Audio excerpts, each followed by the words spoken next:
সন্ত্রাসী সংগঠনের কারার গ্রাস থেকে মুক্তি পেয়েছিল কোটি কোটি 18 কোটি জনতা, যে মুক্তির জন্য অপেক্ষা করছিল পুরো জাতি।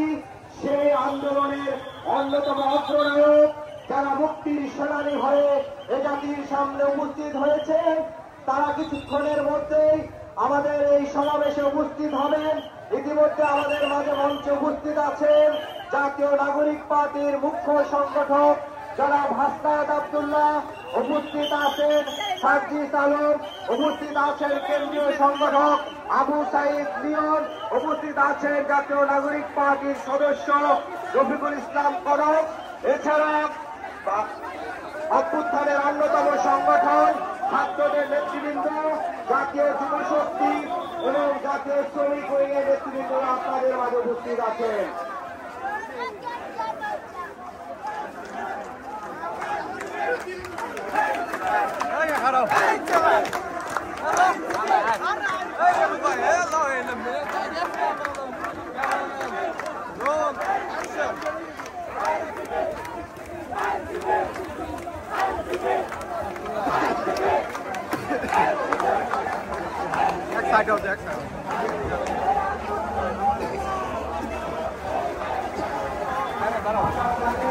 আর নাই তো, নেতা তো সব চলে গেছে সামনে, বৃষ্টি পানি করে নেই।